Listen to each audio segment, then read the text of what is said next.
Hi everyone, this is Isa Tees, and today I would like to speak about what I learned about life from dog shows. Now, some of you know that I have shown dogs off and on for a long time, and I just came back from a dog show today. And I want to start off with letting you know what it is I'd really like you to know about what it is I'm about to say. It doesn't matter where you are in life. You have an opportunity to determine whether you'd like to be a master or a victim, whether you would like to be awake and aware, or whether you'd like to just walk around asleep. And here's what happens for me at dog shows. First of all, I used to think that I wasn't even competitive. So much for that. Here's a question you have to ask for yourself. Do you feel like you're competitive? A lot of people say, I'm not competitive. Do you like to win? You're competitive.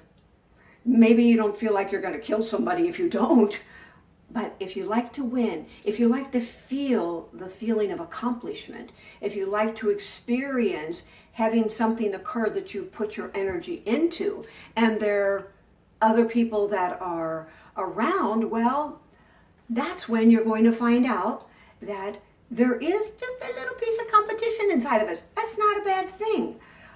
Part of what it is that I speak so strongly about and I feel very, very excited about is bringing awareness. Because if we're going to move from a place where we're just kind of walking around unconsciously and not understanding why our business isn't working, or why our relationships aren't thriving, or why our health isn't so awesome, or why we just are having difficulty in different areas of our life, it's because most of the time we're not really clear about what's happening. We don't have the awareness of what's going on. So one of the things you'll hear me speak about a lot is being very present and being very aware about what's going on in your life.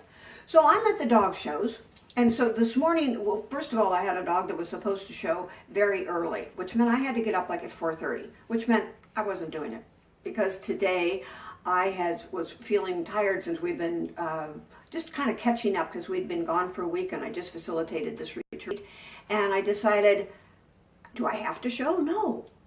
Life is supposed to be fun. Is what you're doing fun? Are you doing things because you think you must or you should? Never should on yourself.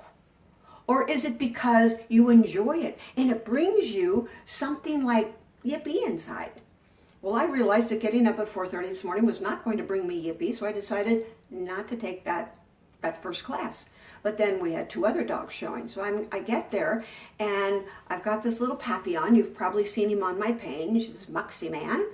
And we were kind of getting oriented to the place, and these three big dogs started barking at him.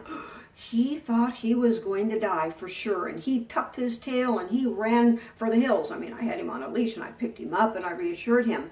But what happened is that he became very frightened. His tail was down, and we were supposed to go in the ring in like 5 minutes.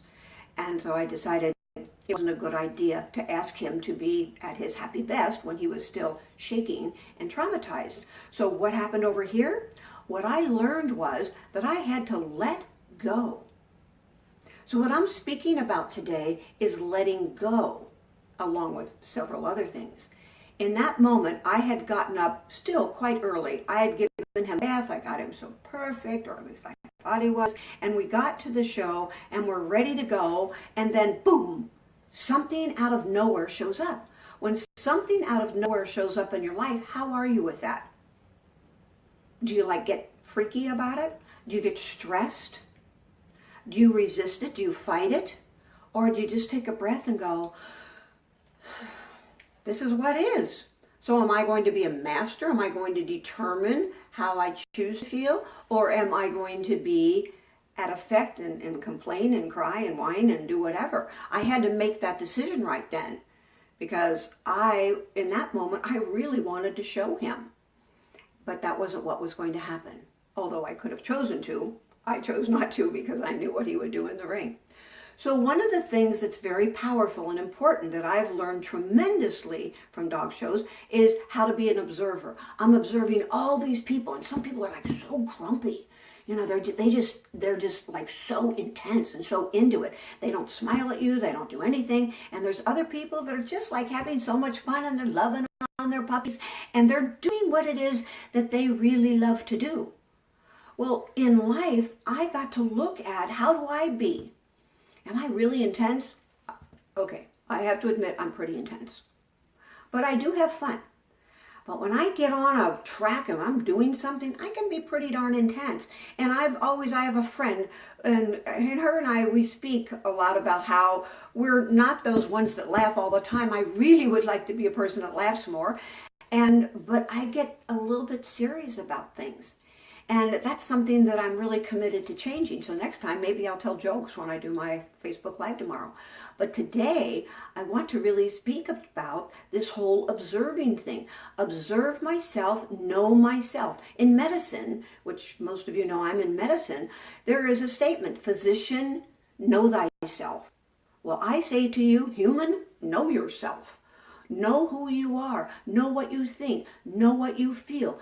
Be present and conscious about how you're being with other people, because when you start to see that, what occurs is that you can perhaps have a better understanding why people are perhaps not responding the way you would like them to. How's your tone of voice?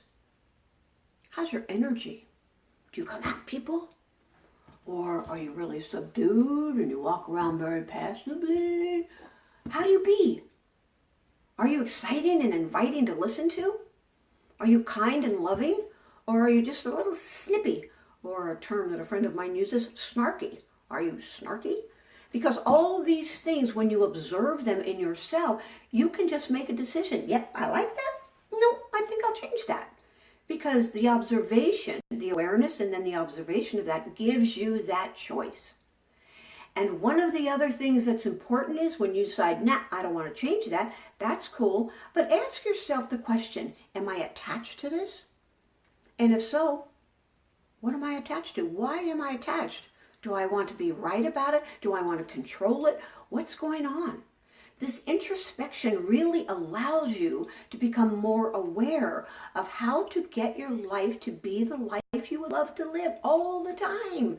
It helps you wake up to who you are and what it is that you are going through and how to make a difference in your life and other people's lives because of what it is that you see in yourself.